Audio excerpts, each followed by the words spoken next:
going to bring this up as a question, Tanya, to you. Mm. We've got a business right now. He's been in business 47 years, founder, selling it. We've listed it. So when we have the interview, Alan's on the call here. I don't see his picture, but when we had the interview with him, we said, "What's the most important thing?"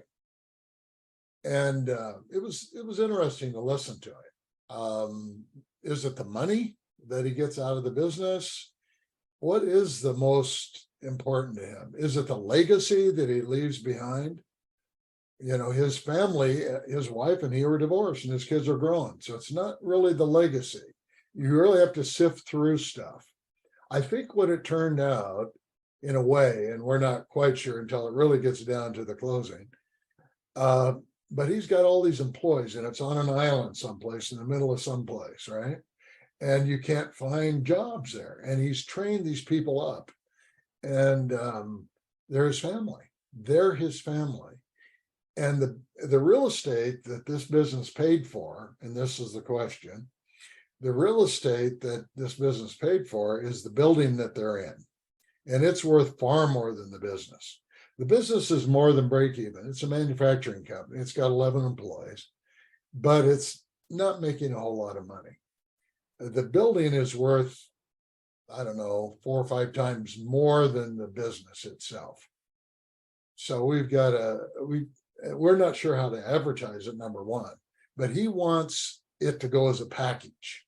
He wants the building, the employees, the business, the customers, everyone to be happy and move on. Keep this business together. Don't sell the real estate off and the business off, but keep it all together. And we don't really know how to advertise. We know what each component's worth, but we're not sure how to advertise this really, Tanya.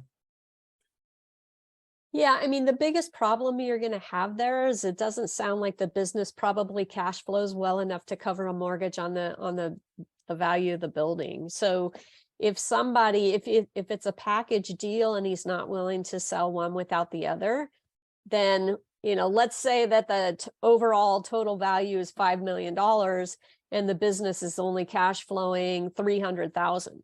Well, 300,000 is not going to cover a mortgage or the payments on $5 million worth of real estate. So that's where you're going to have an issue. And the only thing you can do then is talk to him about, you know, if what's really important to him are the employees, is there any employee or group of employees that might be able to step up and buy the business? If that's not the case, you know, it's going to be really tough, because what's going to happen inevitably is somebody's going to want to buy the real estate, but they're really not going to be interested in the business because it doesn't bring value that's sufficient to cover the expense of the real estate. So, and they don't know the employees, so they don't care whether or not those people have jobs. You know, they don't. I mean, that's just the reality.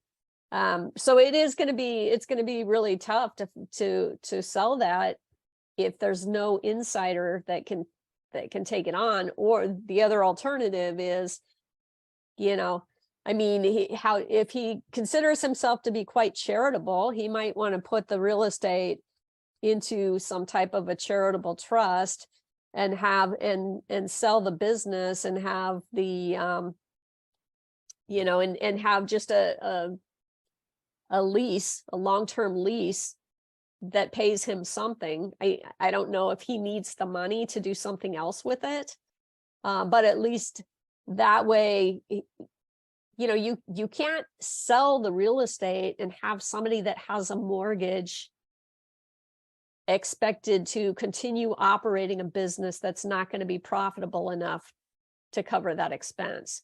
So you got to find a different way, you know, to achieve his objectives.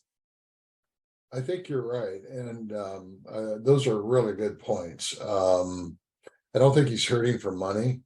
He's paying $88,000 a year for lease payment.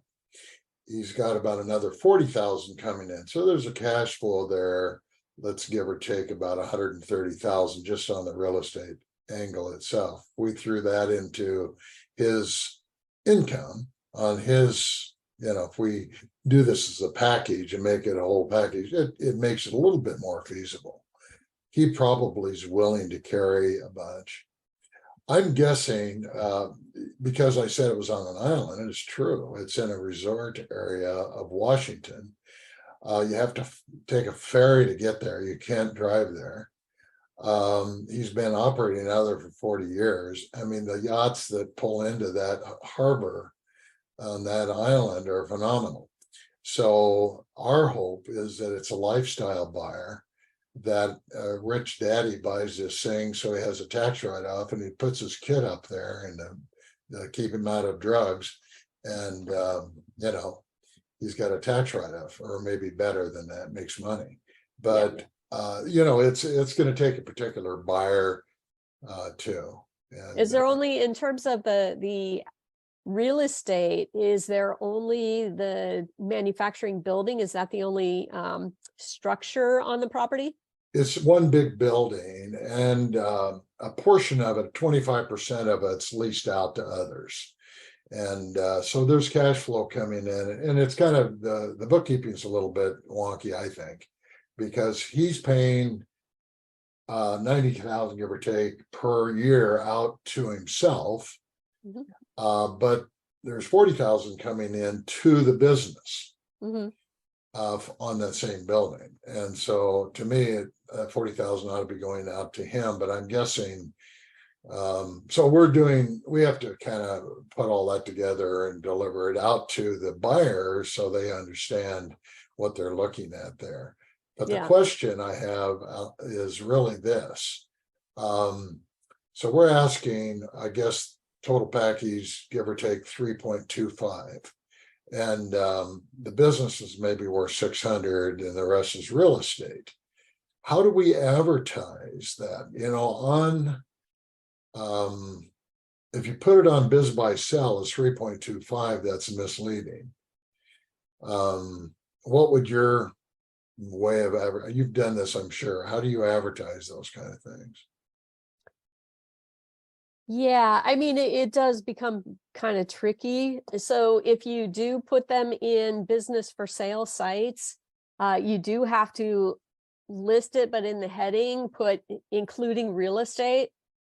Because otherwise some people are going to look at your gross revenue and your cash flow and just pass it by because it makes no sense, right? I mean, the asking price is so out of whack.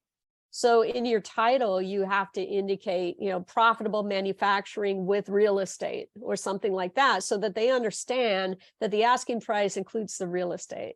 So that's on the business for sale sites. Right.